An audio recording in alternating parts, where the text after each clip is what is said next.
अस्सलाम वालेकुम नाज़रीन, मैं हूं ज़मीर हैदर और आप देख रहे हैं प्रोग्राम पब्लिक पल्स। नाज़रीन, आज वज़ीर आज़म इमरान खान साहब कराची गए। वहां पे वो अपनी अलाइड पार्टी MQM के उनका बहादराबाद में हेड ऑफिस है वहां पर भी गए। खालिद मकबूल सिद्दीकी और दीगर रहनुमाओं से मुलाकात भी की। लेकिन जब उनसे पूछा गया MQM के लोगों से तो उन्होंने कहा कि जी वोट ऑफ नो कॉन्फिडेंस के हवाले से तो कोई बात नहीं की। और हम सुन रहे थे आमिर खान साहब कह रहे थे कि जनाब वोट ऑफ नो कॉन्फिडेंस जब आएगा तब देखेंगे, लेकिन हमारे पास ऑप्शंस भी मौजूद हैं। अब इतलात ये आ रही हैं कि शायद MQM का वफ्द कल चौधरी शुजात साहब से मिलने इस्लामाबाद आ रहा है और वो खालिद मकबूल सिद्दीकी साहब की सदारत में चौधरी शुजात साहब को भी मिलेंगे। इमरान खान साहब ने वहाँ पे एक अपने PTI वर्कर्स और लोगों से खिताब भी किया गवर्नर हाउस में, और वहाँ पे उन्होंने बहुत ही गरज चमक कर धुआंधार तकरीर कर दी और उन्होंने शुक्र अदा किया कि उनके खिलाफ वोट ऑफ नो कॉन्फिडेंस आ गया है। और वो यही चाहते थे, क्योंकि वो कहते हैं कि इसमें इंशाल्लाह वो कामयाब होंगे, और कामयाब होने के बाद वो फिर उन्होंने अपने 3 टारगेट भी बता दिए। पहला टारगेट आसिफ जरदारी, दूसरा शहबाज शरीफ और तीसरा मौलाना फजल रहमान साहब। और उन्होंने कहा कि मैं नहीं छोड़ूंगा और किसी भी तरह, और वो हम आपको सुनवाएंगे भी जो उन्होंने बात की। और उसके बाद जो लैंग्वेज इस्तेमाल की गई उसके हवाले से भी कुछ क्रिटिसिज्म आया। राजा परवेज़ अशरफ साहब, साबिक वज़ीर आज़म, पाकिस्तान पीपल्स पार्टी, इस वक्त पंजाब के सदर हैं, उन्होंने कहा कि इस किस्म की लैंग्वेज जो है वो वज़ीर आज़म को इस्तेमाल नहीं करनी चाहिए। वो क्या प्रूफ करना चाह रहे हैं कि वही अकेले पारसा हैं। तो ये एक वो हम गुस्सा भी देख रहे थे। कुछ बॉडी लैंग्वेज से ये भी हो रहा था कि इमरान खान साहब बहुत कंफर्टेबल हैं, कोई परेशानी की बात नहीं है। लेकिन जिस तरह की बातें हैं तो उसमें यह भी लग रहा है कि प्रेशर अभी मौजूद है। और उसके बाद फिर इस्लामाबाद आ गए और बनी गाला में अभी तक देर रात गए तक मुलाकातें जारी हैं वज़ीर आज़म साहब की अपने PTI के लीडर्स के साथ। और अब तक की इत्ला यही है कि उस्मान बुज़दार साहब को हटाने के लिए वज़ीर आज़म तैयार नहीं है। कल एक्सपेक्टेड है कि वज़ीर आज़म इमरान खान साहब लाहौर भी जाएंगे, और कहा यह जा रहा है कि शायद अगले कुछ दिनों में वो शायद ये बात मान जाएंगे कि उस्मान बुज़दार साहब को तब्दील कर दिया जाए। लेकिन कंसेंसस कैंडिडेट कौन हो सकता है, क्योंकि परवेज़ इलाही साहब जो कि यकीनन चाहते हैं कि उनको चीफ मिनिस्टर पंजाब बनाया जाए, और वो अब सूरत हाल जो है वो उनको तरीन ग्रुप को कबूल होगा कि नहीं होगा। अगर तरीन ग्रुप को कबूल होगा भी तो शायद अलीम खान को कबूल नहीं होगा। अलीम खान साहब जो कह तो रहे हैं कि वो किसी भी ओहदे के लिए ये सारी कोशिश नहीं कर रहे, सिर्फ पंजाब की गवर्नेंस बेहतर करने के लिए वो ये कोशिश कर रहे हैं। और आज भी मुलाकात हुई जहांगीर तरीन ग्रुप की इधर लाहौर में। कहा जा रहा है कि नुमान लंगड़ियाल साहब की फिर गुफ्तगू भी हुई। उन्होंने कहा कि हम वज़ीर आज़म से कोई शिकवा नहीं है, हम उनसे कोई नहीं है, सिर्फ एक छोटी सी बात है कि वज़ीर आला पंजाब यानी कि उस्मान बुज़दार साहब को तब्दील कर दिया जाए, और ये कोई बड़ी बात नहीं है। और जब उनसे पूछा गया कि नया वज़ीर आला पंजाब कौन होगा उस्मान बुज़दार की जगह, तो उन्होंने कहा कि ये जहांगीर खान तरीन साहब नामज़द करेंगे। तो ये अब एक बड़ा सवालिया निशान है, क्योंकि PTI के लोग कहते हैं कि जो भी होगा अगर तब्दील किया जाएगा तो वो इमरान खान साहब यानी कि PTI जो कोर है वो डिसाइड करेगी, जहांगीर खान तरीन साहब नहीं डिसाइड करेंगे। और कहा यह भी जा रहा है कि यावर बुखारी साहब जो कि MPA हैं अटक से, उनका भी नाम लिया जा रहा है। फिर सरदार आसिफ नकई साहब का भी नाम लिया जा रहा है, राजा बिशारत साहब का भी नाम लिया जा रहा है कि जनाब देखें इनमें से जो है वो फाल किसके नाम निकलती है। तो ये एक सूरत हाल है। लेकिन दिलचस्प सूरत हाल ये है कि जहांगीर खान तरीन ग्रुप के एक जो खुरम लगारी हैं वो उन्होंने कह दिया है कि भाई मेरा तो वज़ीर आला उस्मान बुज़दार ही है। तो अब जो नुमान लंगड़ियाल साहब हैं वो कुछ और कह रहे हैं कि जनाब सिर्फ एक पॉइंट है कि वज़ीर आला तब्दील किया जाए, और इन्हीं के ग्रुप के मेंबर यंग पार्लियामेंटेरियन MPA वो खुरम लगारी साहब कहते हैं कि जनाब नहीं, ऐसा नहीं है।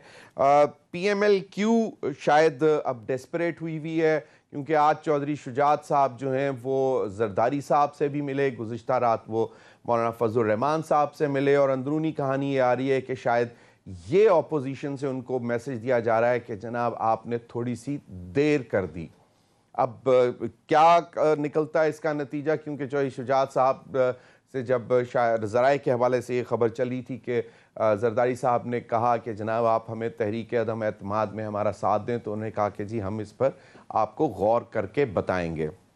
गुज़िश्ता रोज़ जो वज़ीर आज़म इमरान खान साहब से मुलाकात हुई थी तारिक बशीर चीमा साहब की, उस हवाले से खबरें ये आ रही हैं कि उन्होंने कहा है, PMLQ ने कहा है कि अगर आपके अरकान टूट रहे हैं तो फिर हम भी मजबूर होंगे। उनका यही मैसेज था कि जी आप अपना घर सीधा करें, हमारे पास ना आए, और अगर आपके अरकान टूटे तो हम भी फिर यकीनन अपने ऑप्शंस वे करेंगे। क्योंकि आज मैं सुन रहा था तारिक बशीर चीमा साहब को एक निजी टीवी पर, उन्होंने कहा कि ज़रूरी तो नहीं है कि हम आइंदा भी मार ही खाते रहें, यानी कि वो पावर में आना चाहते हैं। और उन्होंने कहा कि यकीनन परवेज़ इलाही साहब भी कंटेस्टेंट हैं, कल परवेज़ इलाही साहब इस्लामाबाद आ रहे हैं, वज़ीर आज़म से भी मुलाकात करेंगे, और कहा यह जा रहा है कि ऑपोजिशन के लीडर से भी मुलाकात होगी। मीनवाइल आज आर्टिकल 63A का बहुत चर्चा हो रहा है, और आर्टिकल 63A जो कि डिफेक्शन क्लॉज है कि disqualification on grounds of defection, यानी कि फ्लोर क्रॉसिंग की 63A, और इसका जो ऑपरेटिव पार्ट बनता है कि अगर वोट ऑफ कॉन्फिडेंस और वोट ऑफ नो कॉन्फिडेंस में पार्टी का जो चेयरमैन है या लीडर है वो अगर कह देता है प्रिजाइडिंग ऑफिसर को, तो वो उसके खिलाफ अगर वो जाता है तो उसका बाकायदा शो कॉज किया जाएगा, और उसको अपॉर्चुनिटी दी जाएगी कि उसको उसके खिलाफ कार्रवाई क्यों नहीं की जाए, कि उसके जो मतलब कि उनको क्यों ना डिक्लेयर किया जाए कि वो अब मेंबर नहीं रह सकते। उसके बाद जो है वो प्रिजाइडिंग ऑफिसर फ़ौरन जो है अगले 3 दिन के अंदर अंदर इलेक्शन कमीशन को भेज देंगे, जो भी उनकी ऑब्जर्वेशन होगी कि जी इस तरह पार्टी के चेयरमैन की खिलाफ वर्जी हुई, फ्लोर क्रॉसिंग की है, और आप इनको डी सीट करें। इलेक्शन कमीशन ने ये 30 डेज़ के अंदर मामला निपटाना है, और उसके बाद उस जो भी एग्री होगा वो 90 डेज़ वो विद इन 30 डेज़ जो है वो सुप्रीम कोर्ट में अपील कर सकता है, और सुप्रीम कोर्ट 90 डेज़ में जो है उस पर फैसला देने के पाबंद होगी। ये आर्टिकल 63A जो है उसका वो 63A1 है, और उसमें बाकी चीज़ें भी हैं, मतलब 2 में भी लिखा हुआ है कि जी किस तरह मामला जो है वो आगे चल सकते हैं कि और ये है अब इस पे कॉन्स्टिट्यूशन पे कहा जा रहा है कि जी अगर रूलिंग आ जाती है चेयर की तरफ से, स्पीकर की तरफ से, तो वो क्वेश्चन नहीं हो सकती। लेकिन इसमें यह लिखा गया है कि इलेक्शन कमीशन का अगर कोई फैसला आता है तो वो सुप्रीम कोर्ट में क्वेश्चन किया जा सकता है, चैलेंज किया जा सकता है, अपील की जा सकती है। तो ये सारी आज की सूरत हाल है। अपने गेस्ट का तारुफ करवाता चलूँ, रैना अफजल साहब, यंग लीडर पाकिस्तान मुस्लिम लीग नून, मेरे साथ मौजूद हैं। नवाबजादा इफ्तिखार अहमद खान, रहनुमा पाकिस्तान पीपल्स पार्टी, मेरे साथ मौजूद हैं। और आफ्ताब जहांगीर साहब, रहनुमा तहरीक इंसाफ MNA हैं, वो भी मेरे साथ मौजूद हैं। अगर इजाज़त दें तो इमरान खान साहब ने कहा है कि जनाब अब मेरे हाथों में जो जंजीर पड़ी थी वो खुल जाएगी। क्या कह रहे हैं वो ज़रा सुन लें। हाथ वो जो जंजीर बली हुई थी ना वो अब खुल जाएगी। पहला मेरा टारगेट होगा वो है आसिफ अली जरदारी। आसिफ जरदारी, तुम्हारा वक्त आ गया। अब मकसूद चपड़ासी वाला, शोबाज जूते पॉलिश करने वाला, मकसूद चपड़ासी वाला, तुम्हारा टाइम भी आ गया है। फजलू सुन लो, क्योंकि मौलाना इसको कहना गुनाह है। डीजल तो फजलू, मिस्टर डीजल तुम भी तैयार हो जाओ। इसने कहा जब इसको नैब ने बुलाया, इसके पास अरबों रुपए के असासे हैं, पता नहीं किधर से आए, क्योंकि काम तो ये कोई करता ही नहीं है। तो जब नैब ने इसको बुलाया तो कहता मैं 2000 लोग लेके चला जाऊंगा। फजलू तैयार हो जाओ, ये जब फेल होगी तो उसके बाद अगर 2000 लोग तुम नैब के बाहर लेके आओगे, 1 लाख लोग मैं लेके आऊंगा। हमने सबने मिलके इनको उधर पहुंचाना है जिधर इनको बहुत देर से पहुंचना चाहिए था, पाकिस्तान के जेलों के अंदर। जी राना एहसान अफजल साहब, आपने इमरान खान साहब की गुफ्तगू सुन ली। अगर ये जो जिस किस्म की लैंग्वेज इस्तेमाल की गई, इस पर राजा परवेज अशरफ साहब ने जो बात की वो भी मैं आपको सुनवा देता हूं, क्योंकि वो फिर इससे रेलेवेंट है। राजा परवेज अशरफ साहब की बात भी सुनवा दें प्रोड्यूसर साहब, तो ज़्यादा बेहतर है, ताकि एक कंपैरिजन भी हमें मिल जाएगा कि जो लैंग्वेज के ऊपर जो सवालात उठे हैं वो राजा परवेज अशरफ क्या कहते हैं। और वजीर आजम साहब को यह मालूम होना चाहिए कि गाली का जवाब गाली से आता है। अगर आप किसी की तज़हीक करेंगे तो आपकी कोई इज्जत नहीं करेगा। और आप नहीं समझ रहे कि what goes around comes around, जैसा करोगे वैसा भरोगे।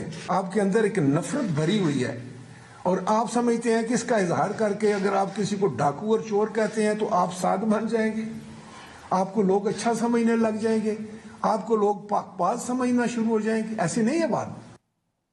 जी राना एहसान अफजल साहब।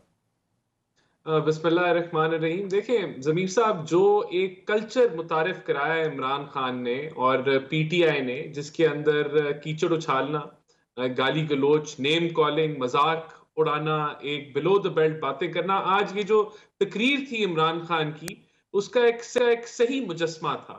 और यही कुछ है पीटीआई। देखें, ये आज इनकी जो फ्रस्ट्रेशन है, इनकी जो डेस्परेशन है, वो वजीर आजम से नजर आ रही थी। जूते पॉलिश करना, फजलू, डीजल वाला, ये तो एक जो सड़कों पे जो सड़क छाप लोग होते हैं वो इस तरह की बातें करते हैं।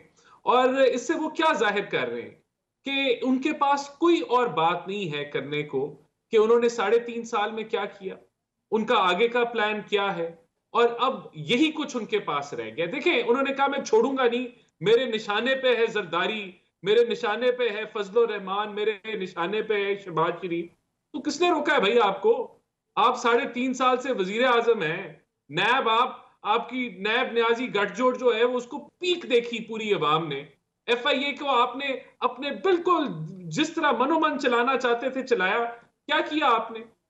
क्या किसकी पकड़ दकड़ कर ली? करें, अभी भी आप वजीर आजम में कर लें, कल से शुरू कर लें। आपने जाली हीरोइन केस बना दिया राना सनाउल्लाह के ऊपर, फिर पूरी तजलील आपको करनी पड़ी, वो निकल आए बाहर। इसी तरह दर्जनों केस आपकी धज्जियां उड़ा दी आपकी अकाउंटेबिलिटी की जजेस ने, और वो भी हाई कोर्ट के जजेस ने अपने जो उन्होंने डिसीजंस देखी बेल के ऊपर। यानी कि आपकी जो अकाउंटेबिलिटी, फिर आप करप्शन की बात करते हैं, भाषण देते हैं अवाम को करप्शन का।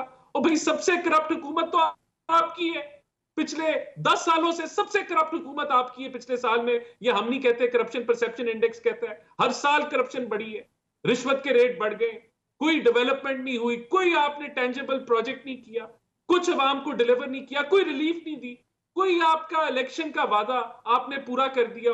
और फिर ये आपकी स्पीच है।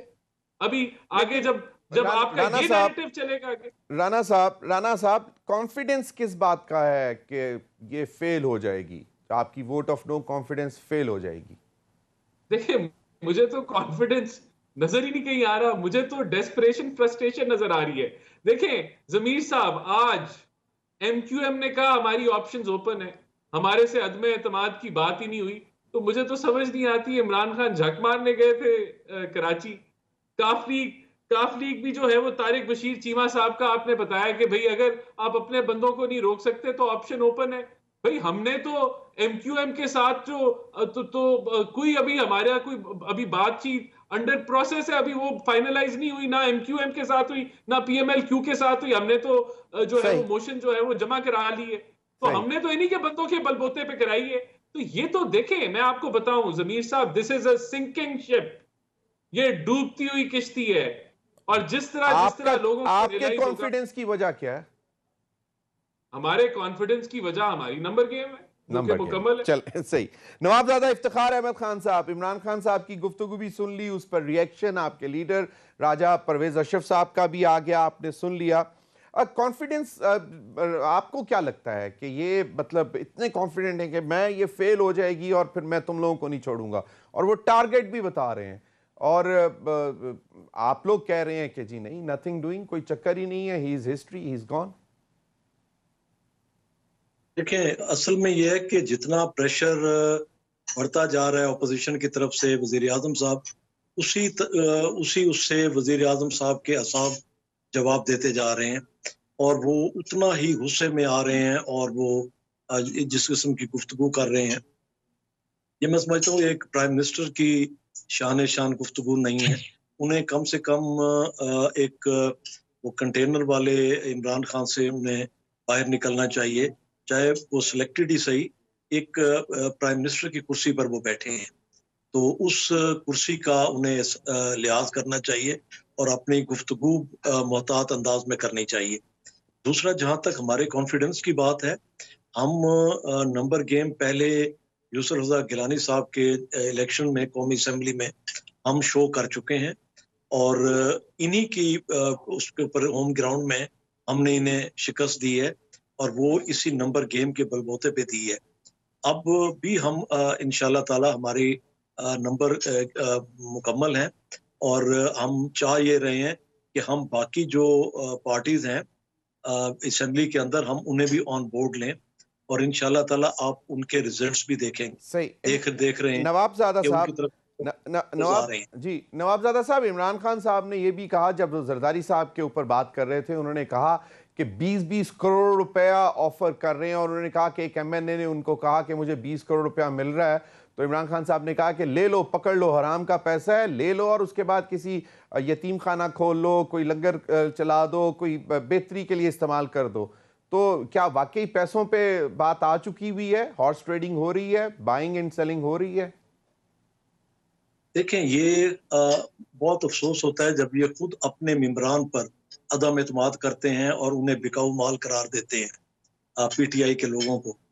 तो ये तो पीटीआई के लोगों को सोचने की बात है। मैं अभी थोड़ी देर पहले एक टीवी चैनल पे देख रहा था कि इनके एक एमपीए खुद इमरान खान साहब से सवाल कर रहे थे कि जब हमने आपको ज्वाइन किया था, आपने हमें कितने पैसे दिए थे? तो अगर आपने हमें उस वक्त पैसे दिए थे, हमने आपको ज्वाइन किया था, फिर हमने जरूर लिए होंगे पैसे। इल्जाम तो उस वक्त भी नवाब साहब लगा था ना कि जहांगीर खान तरीन साहब ने जहाज उड़ाए थे और उन जहाज में पैसे भी थे, शायद और कुछ भी था, तो इल्जाम तो उस वक्त भी लगा था।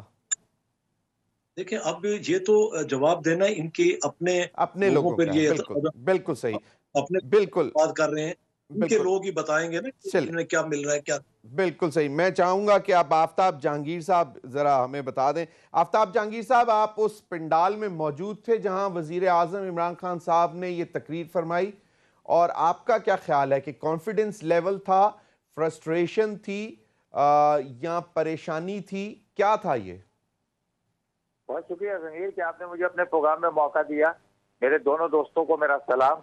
बात यह है कि जमीर भाई, मुझे तो बड़े कॉन्फिडेंट नजर आए, आज भी कॉन्फिडेंट नजर आए। परसों भी मेरी मुलाकात हुई थी प्राइम मिनिस्टर साहब से और उसमें भी मुझे वो बड़े कॉन्फिडेंट नजर आए। लेकिन मैं अभी अपने मेरे दोनों दोस्तों की बातें सुन रहा था तो मुझे बड़ी अजीब सी लग रही थी कि ये शायद वो पता नहीं कौन सी वो पार्टी है जो कि ऊपर जन्नत से उतर के आई है और बड़ी पाक साफ। और इनका देखें, आपके इल्म में जमीर भाई, आप एक सहाफी हैं और मेरे पसंदीदा सहाफियों में से एक है कि जो वर्किंग करते हैं, जो देखते हैं बड़ी बारीक बीनी से। क्या ये बात आपके इल्म में नहीं है कि बलोचिस्तान की वक्त से जब क्या कहा जाता था कि फलाना डॉक्टर ब्रीफकेसों को ब्रीफकेस लेके जा रहा है, आ रहा है पीपल्स पार्टी के दौर में, क्या खरीदारी नहीं हुई? क्या बाजी में छांगा मांगा नहीं हुआ? ये सारे बहुत सारे इवेंट्स है जो मैं आपको गिनवा सकता हूँ। लेकिन मैं ये समझता हूँ कि देखिए, आज भी मैं आपको जमीर भाई, जितना आप मुझको जानते हैं, मुझे उससे थोड़ी बहुत उम्मीद तो ये रखेंगे कि मैं सच बात करूंगा, क्योंकि जब मैं अपनी पार्टी के ऊपर तनकीद कर सकता हूँ तो मैं कोशिश करता हूँ कि मैं अपनी बात जो है, मैं आपको हल्फन कह रहा हूँ, हल्फन, कि मुझे ऑफर की गई। मैंने इसलिए ये बात कभी नहीं कही, बल्कि प्राइम मिनिस्टर से भी कही कि मैंने कहा ये बात मैंने इसलिए नहीं कही कि आप समझेंगे कि शायद मैं अपने वेटेज बढ़ाने की बात कर रहा हूँ, लेकिन क्योंकि मैं उन लोगों में से नहीं हूँ तो मैं आपको हल्फन बता रहा हूँ। और एक तरफ तो ये बात मैं आपको बता रहा हूँ कि कुछ लोगों ने मेरे साथ राब्ता किया, और दूसरा आपके एक ऐसे कुछ मीडिया के लोगों ने भी मुझसे राब्ता किया कि आफ्ताब साहब अपने बारे में सोचें। देखिए मैं ये समझता एक हूँ मिनट कि एक मिनट एक मिनट एक मिनट, आपका कहने का मतलब है कि कुछ मीडिया के लोग भी ब्रोकरेज का काम कर रहे हैं इसमें? मेरे से तो बात की है, मुझे नहीं पता। मैंने आपको बताया जमीर भाई कि मैंने आपको हल्फन बात कही है, हल्फन। नहीं लेकिन मतलब मैं आपको जब आप मीडिया की बात करते हैं तो थोड़ा सा मैं- मतलब हमारे जैसे सहाफियों ने या फिर कोई मतलब थोड़ा सा बता। पर बहुत सारे चैनल, बहुत सारे जमीर भाई आपको भी पता है कि बहुत सारे चैनल्स अपनी अपनी ग्रुपबंदी रखते हैं। बहुत सारे चैनल जो है नहीं, वो फिर जब आप चैनल की बात कर कहीं ना कहीं सिंपैथीज मौजूद है। नहीं आफ्ताब भाई, जमीर भाई आफ्ताब भाई मैं बिल्कुल आप ही की बात सुनना चाह रहा हूं। मुझे सिर्फ थोड़ी सी क्लैरिटी चाहिए कि जब आप कहते हैं कि चैनल्स कोई ग्रुप बंदी रखते हैं तो मैं फिर ये जानना चाहूंगा कि एज ए चैनल किसी ने आपको ये अप्रोच किया या एज एन इंडिविजुअल जर्नलिस्ट या एंकर किसी ने आपको अप्रोच किया? क्योंकि एज ए चैनल जब होता है तो फिर वो ओनर पे बात आ जाती है। क्वेश्चन है जमीर भाई, अगर किसी चैनल का कोई नुमाइंदा बात करता है तो मैं तो ये समझूंगा कि वो चैनल की बिहाफ में बात कर रहा है। नुमाइंदा सहाफी है। अब मैं इस बहस में आपको जाए बगैर आप मेरी इस बात पे इस हद तक यकीन करें नहीं कि नहीं मैंने नहीं, आपको मैं बताया। आप सिर्फ इतना बता दें कि सहाफी है कि नहीं है, बस दैट्स इट। सर मैं आपको बता रहा हूँ, मैं इसको इस बात को छोड़ दे जमीर भाई, ये जी। अमानतन बात है, मैंने आपको ये बात बताई चले, है कि ठीक है। मुझे ऑफर हुई। सही। लेकिन मैं ये सिर्फ ये समझना चाहता हूँ अच्छा, कि किस क्या पार्टी हम से हुई सियासत- थी? पीपल्स पार्टी के अच्छा, लोग थे, पीएमएलएन के थे या जेयूआई सर- के? पैसे कहां से ऑफर सर हुए? मैं सिंध से ताल्लुक रखता हूँ।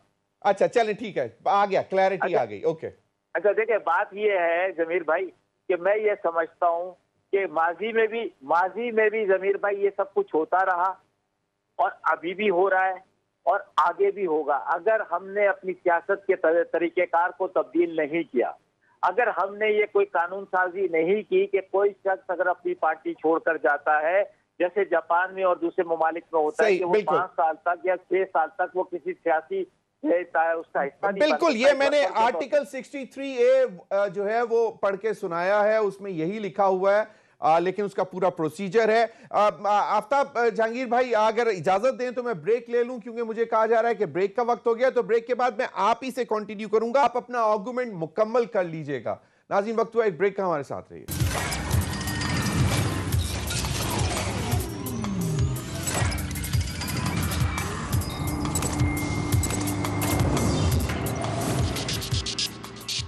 जी वेलकम बैक नाज़रीन। वोट ऑफ नो कॉन्फिडेंस, सियासत हर जगह का, कराची में, इस्लामाबाद में, लाहौर में, हर जगह हो रही है। आफ्ताब जहांगीर भाई, आप अपनी बात भी मुकम्मल करिएगा, लेकिन एक चीज बता दें, एमक्यूएम वो कहती है हमारे पास ऑप्शंस हैं, पीएमएलक्यू कहती है कि हमारे पास ऑप्शंस हैं। दूसरी तरफ ये भी कहा जा रहा है कि पीएमएलक्यू शायद they have missed the bus, क्योंकि जब पहले ऑपोजिशन गई थी उनके पास तो उन्होंने शायद चीजें उस तरह नहीं मानी थी। तो आपको क्या लगता क्या है कि किस बात का कॉन्फिडेंस है? लोग आपसे नाराज हैं और वोकली कह चुके हुए हैं, जिस तरह नूर आलम खान जैसे लोग, तो फिर बचा क्या है? बात यह है कि जो काफ लीग का कहना है या एमक्यूएम का कहना है या किसी और भी अलायंस पार्टी का कहना है, वो उन्होंने बड़े साफ लफ्जों में कहा है, खासतौर पे काफ लीग ने, और उसी के जिम्मन में आप दूसरी पार्टियों को भी ले लें कि अगर आपके 10-12 लोग जो हैं वो आपसे निराफ कर लेते हैं और वो आपके अगेंस्ट चले जाते हैं, तो फिर हमारा जवाब नहीं रहता। आप बात समझे? फिर हमें भी ओपन है, हम भी सोचने के लिए मजबूर हैं कि हमें क्या करना चाहिए, समझे ना? क्योंकि उनका हमारे साथ रहने के बावजूद कोई फायदा नहीं है, तो वो अपनी चीजों को वो ओपन कर रहे हैं कि ताकि वो दूसरी जगह जाके ज्यादा बेहतर तरीके से अपने आप बार्गेन कर सके, क्योंकि यहाँ इस वक्त गेम हो रहा है सारा बार्गेन का। देखिए, मैं एक बात बताऊं जमीर भाई, अगर किसी को कोई एतराज है, कोई जैसे अभी आपने नूर आलम की बात की, नूर आलम मेरा दोस्त है, अगर नूर आलम को कोई शिकायत थी तो नूर आलम क्या करता, कहता कि जी मैं रिजाइन कर रहा हूँ, आज से 6 महीने पहले, साल पहले रिजाइन करता, और उसने कहा भी है कि जी मैं अब जो लड़ूंगा इलेक्शन तो मैं अपने जोरों बाजू पे लड़ूंगा, तो वो दोबारा इलेक्शन में चला जाता। उसका कोई कदगन तो नहीं थी, वो बाय इलेक्शन में चला जाता और बाय इलेक्शन में जाने के बाद दोबारा जीत कर आता और आजाद उम्मीदवार की हैसियत से आता और अपने आप को एक आजाद इंडिपेंडेंट के पार्लियामेंट का हिस्सा रखता। ठीक है, चले।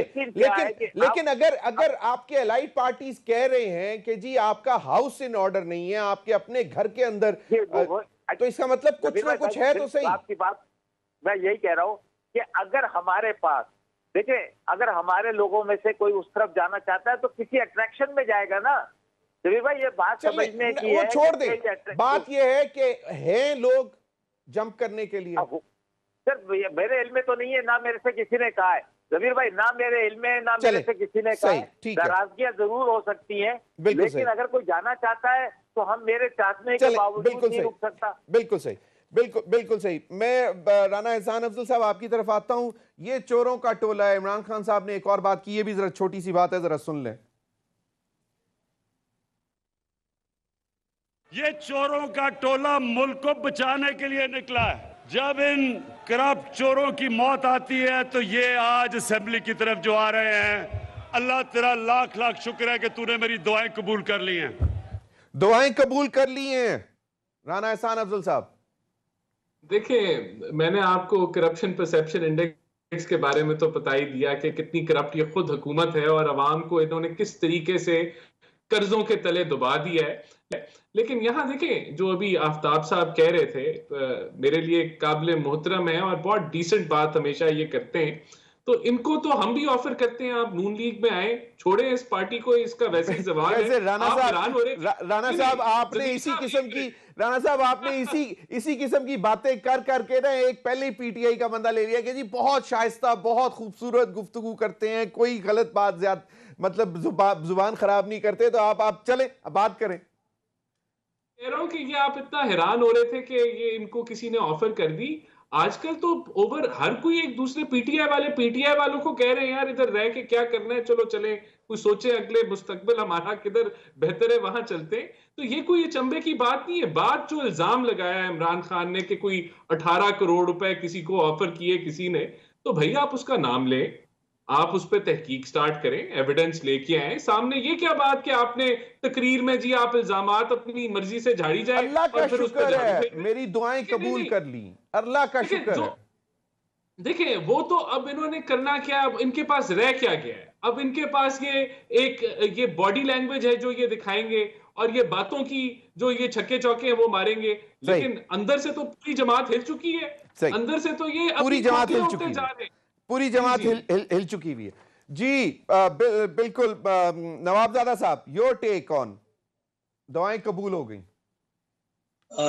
जी हाँ, मैं एक आपकी इजाजत से पहले वो जो सेक्शन अपना ये थ्रेशोल्ड पे मैं बात करना चाहूंगा। जी जी। देखिए, वहां पर दो किस्म के हमारे दोस्त हैं। एक वो हैं जिन्होंने पीटीआई के टिकट पर इलेक्शन नहीं लड़ा, आजाद लड़े हैं और बाद में उन्होंने ज्वाइन किया है, और बाकी वो लोग हैं जो पीटीआई के टिकट पर लड़े हैं।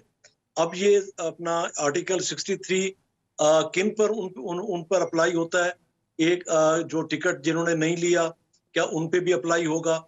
और बाद में उन्होंने ज्वाइन किया, और जो ये तैयार हैं इसे फेस करने के लिए, जो भी कल वो, ये दो चीजें मुख्तलिफ हैं। सही। और जहां तक बात है कि प्राइम मिनिस्टर साहब फरमा रहे हैं कि जी मैंने दुआ मांगी, इससे पहले भी आप अगर एक क्लिप देख लें, आज से कुछ साल पहले इसी तरह एक स्टूडियो में बैठ के उन्होंने कहा था कि मैं अल्लाह से दुआ मांगता हूं कि मुझे शेख रशीद जैसा सियासतदान ना बनाए, और फिर उसके बारे में कहा कि मैं इसे चपड़ासी ना रखूं, और पता नहीं क्या क्या कुछ, और फिर उसी को चपड़ासी को उन्होंने आज इंटीरियर रखा हुआ है, बाकी सारा। तो ये इस किस्म की माहौलिया बातें प्राइम मिनिस्टर साहब करते रहते हैं, इनकी बातों को सीरियस नहीं लेना चाहिए। सीरियस नहीं लेना चाहिए, चलें सीरियस नहीं लेते। लेकिन आपने वाकई ये क्वेश्चन अच्छा है, इसमें मैं इतना डिटेल में नहीं पढ़ा, लेकिन हम देखेंगे कि वाकई क्या जो टिकट पे लड़ा है उस पर इन्वोक होती है ये आर्टिकल, या जो आज़ाद लड़के आया है उस पर भी होती है। अभी वक्त हुआ एक ब्रेक का, नाज़रीन हमारे साथ रहिए। वेलकम बैक नाज़रीन। फवाद चौधरी साहब ने कुछ नंबर्स बताए हैं, वो जरा क्विकली सुन लें तो फिर मैं पैनलिस्ट की तरफ चलता हूं। 179 से ज़्यादा लोग इस वक्त जो है वो इमरान खान की हमायत करते हैं ऐवान के अंदर, और इस वक्त मुझे उम्मीद ये है कि हम जो 5 से ज़्यादा आ जाएंगे तो हमारे पास टोटल तादाद जो है वो 184 के करीब जो है मेंबरान की वो हो जाएगी। तो इसलिए ज़रूरी है कि हम ये अपने 172 अराकीन जो हैं वो असम्बली में लेके आए और शो करें, और उससे पहले मैं तो कहूँगा हिम्मत और जुर्रत का मुजाहरा करें, उन्हें मीडिया के सामने शो करें ताकि हमें एक पता भी चल जाए कि कौन किधर खड़ा है। जी राना एहसान अफजल साहब, योर टेक शॉर्ट मेरे पास वक्त कम है। देखिए, पहले ये हमें चैलेंज करते लाए कि आप अदम एतमाद लेके आए हैं, आप लेके कल ले आए, आप परसों ले आए, अब हम ले आए हैं। अब ये 21 दिन जो है वो पूरा जो टेन्योर है इनका डिले कि जितनी डिले हो सकती है डिले हो जाए। वो तो कह रहे थे फौरन सेशन बुलाना चाहिए, ये भी बुलाए, हम शो कर देते हैं। अगर ये देखना चाहते हैं कि वो कौन से मेंबरान है, कल बुला लें, परसों बुला लें, हम दिखा देंगे कौन, यानी कि सेशन बुला लें तो दिखा लेंगे। ये उनके हाथ में है। ये तो स्पीकर साहब कल चाहे तो कल देख लें, परसों चाहे परसों देख लें, सही, जब मर्जी देख लें कि कौन मेंबरान है, बुलाएं सेशन। तो जो जरदारी साहब ने कहा कि हमारे पास 172 से ज्यादा है और फिर उन्होंने मजाक में कहा कि अगर नाम भी बता दूं तो इसका मतलब है कि आप लोग कंफर्टेबल हैं। हम तो कह रहे हैं ना जी, हमारे बंदे तो इस्लामाबाद बैठे हुए हैं, सारे इस्लामाबाद में बैठे हुए हैं। नवाबजादा साहब, योर टेक। बिल्कुल हमारे नंबर पूरे हैं और फवाद चौधरी साहब अगर जानना चाहते हैं तो ये हिम्मत करें, असेंबली का इजलास सुबह कॉल कर लें और फिर अगर मजीद इनमें है अगर उनके खिलाफ कोई तो प्राइम मिनिस्टर साहब से पता कर लें, उनके पास नाम हैं पड़े कि जिन्होंने यूसुफ रज़ा गिलानी साहब को वोट दिया था, सब लिस्ट इनके पास है। अगर ये जानना चाहते हैं ये पता कर लें, इन्हें नाम भी पता है, सब कुछ पता है, ये घबराए हुए हैं। अगर इनमें हिम्मत है तो ये सुबह असेंबली का इजलास बुलाएं, दूध का दूध पानी का पानी हो जाएगा। हम कॉन्फिडेंट हैं जी। आप कॉन्फिडेंट है। आफ्ताब जहांगीर साहब, मुझे बताएं, 4 MPAs आज आपके बकौल मुराद अली शाह साहब, वो जो है निसार खोड़ो साहब को वोट दिया है सेनेट में सेनेटर बनाने के लिए, और आप लोग कहते हैं कि जी नेशनल असेंबली में हमारी सीटें पूरी हैं। बात यह है कि जो सूबाई असेंबली की सीट बंदे हैं वो तो वही बंदे जो सबको पता था, जो पहले भी जो सेनेट का इलेक्शन हुआ उस दौरान भी सबके सामने थे वो लोग, इसमें कोई दो राय नहीं है, सबको पता था, हमें भी पता था पहले से कि जी ये जाएंगे ये करेंगे। लेकिन देखिए मैं एक बात कह रहा हूँ कि जब राणा साहब कह रहे हैं, नवाबजादा साहब कह रहे हैं, क्योंकि मैं तो नवाबजादा साहब के वालिद साहब की सोबत में भी रहा हूँ कुछ अर्सा तक, उनका भी एक छोटा मोटा सा अपना सा कारकुन रहा हूँ मैं कराची के अंदर है, तो मुझे ये पता है कि वो पार्टी किस तरह तकसीम होकर कहाँ जम हुई। हल्ला तो ये चाहिए था कि उस पार्टी को जिंदा रहना चाहिए था, उस पार्टी को जिंदा रहना चाहिए था। वो बाबा जमहूरियत की पार्टी थी, उसका बहुत बड़ा कद था उस पार्टी का। अच्छा बहरहाल, तो मैं ये समझता हूँ कि ये जो है ना, अगर ये जिनके पास नाम है नंबर है, इतना ताकतवर तो होना चाहिए ना एक आदमी को, कि आफ्ताब जहांगीर को इतना ताकतवर होना चाहिए कि वो आकर मीडिया पे कहे कि मुझे इख्तलाफ है। अभी जहांगीर तरीन ग्रुप या अलीम खान या ये दूसरे तीसरे आके कह रहे हैं ना कि माइनस बुजदार से आगे बात चलेगी, तो इतना आके कह दें कि कौमी असम्बली के मेंबर के भाई है कि हम जो है हमने इमरान खान से बगावत कर ली है, हम इमरान खान की पॉलिसियों से आगे मुखालिफ हो गए हैं, हम समझते हैं कि हम यानी कि आप चाहते हैं कि वो आ जाए सामने, खुल के आ जाए। जी राना एहसान साहब प्लीज 30 सेकंड्स। इसी को अदम एतमाद कहते हैं ना भाई, इसी को तो अदम एतमाद कहते हैं। वो खुल के सामने ही आएंगे, इंतजार करें, कल बुला लें session. This is what is called no confidence motion, उसमें उन्होंने सामने आना है। पुराने साथी आफ्ताब भाई, पुराने साथी अलीम खान, जहांगीर खान तरीन, सब आपके सामने खड़े हो गए। वो इशू आपको मालूम है, वो वहां पर जो शिकायत है, देखे मैं ये समझता हूँ कि अगर किसी को बुजदार के साथ शिकायत है, उसने बुजदार ने किसी को काम करने से नहीं रोका। अगर कोई ये कहता है कि मुझे फंड नहीं मिले, अगर सबने ही वजीर बनना है या सबने वजीर आला बनना है तो फिर तो हो गई हुकूमत, फिर तो हो गई हुकूमत। चले तो फिर ये 20 सेकंड। नवाबजादा साहब, अपने ही लोग सामने खड़े हो गए, मुश्किलात क्या कहा जा रहा है कि अगर पंजाब सेटल कर ले इमरान खान साहब तो 75% vote of no confidence fail हो गया। देखिए पंजाब इनसे किसी सूरत भी सेटल नहीं होगा, वहां पर भी नंबर गेम मुकम्मल है और इंशाल्लाह ताला जैसे ही मरकज में ये होता है नो कॉन्फिडेंस और वो कामयाब होता है तो पंजाब में। बहुत बहुत शुक्रिया राना एहसान अफजल, नवाबजादा इफ्तिखार अहमद खान, आफ्ताब जहांगीर। अब तक के लिए इतना ही, इजाजत दीजिए, अल्लाह हाफिज।